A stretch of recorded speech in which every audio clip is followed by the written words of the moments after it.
इस पुराने मकान की दीवारों में आज भी एक मृत महिला की चिल्लाहटें दबी पड़ी हैं। इसका एक काला इतिहास रहा है कि यहाँ ऊपरी मंजिल पर एक महिला की निर्मम हत्या की गई थी। उसका खून आज भी दीवारों पर गहरे धब्बे के रूप में जमा हुआ है। किराए की राशि बाजार के मुकाबले बेहद कम थी, इसलिए क्लो ने इस खतरे को नजरअंदाज कर यहाँ रहने का फैसला किया। वह अपना सामान लेकर इस मकान में दाखिल हुई। फर्श पूरी तरह नमी से भरा था। पुरानी लकड़ी के सड़ने की गंध पूरी हवा में फैली हुई थी। क्लो कमरे के बीच में कदम रखते ही अचानक ऊपर छत से कुछ गर्म बूंदें उसके कंधे पर गिरी। उसने तुरंत ऊपर देखा। लाल खून तेजी से टपकने लगा था। वह घबराकर पीछे हटी।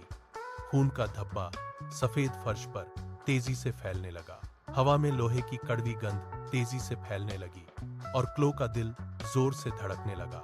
क्लो की नजर अचानक कमरे की शेल्फ पर रखी पुरानी डायरी पर गई। घबराहट में उसने डायरी को जोर से लात मारी। डायरी के पन्ने अपने आप हिंसक रूप से पलटने लगे। पन्ने पर लिखे अक्षर कीड़ों की तरह तड़पने लगे। दीवार पर खोखली आंखों वाले चेहरे उभर आने लगे। उनके मुंह से लगातार खून बहने लगा। पूरे कमरे में बेजुबान चिल्लाहटें गूंजने लगी। दीवारों की दरारों से ताजा खून निकलने लगा। फर्श धड़कने लगा। छत के बीम से खून बारिश की तरह लगातार टपकने लगा। खून से बना भीषण चेहरा फुफकार कर बोला, तुमने मुझे परेशान किया है। डायरी के पन्ने पंजों की तरह फैलकर क्लो की तरफ बढ़े। उन्होंने उसकी कलाई को काट दिया। खून के छींटे क्लो के चेहरे पर पड़े। वह घबराकर दरवाजे की तरफ भागी, लेकिन दरवाजा अंदर से बंद था। खिड़कियां हिंसक रूप से हिल रही थीं। हर दरार से खून गीजर की तरह निकल रहा था। उसने पास की कुर्सी पकड़ी। पूरी ताकत से खिड़की पर मार। शीशा टूट गया। टुकड़ों ने उसकी बाह को गहराई से काट दिया। वह टूटी खिड़की से बाहर कूद गई। बाहर की ठंडी बारिश उसे छा गई। वह तूफान की बारिश में लगातार दौड़ रही थी, पुराने मकान को पीछे छोड़ते हुए।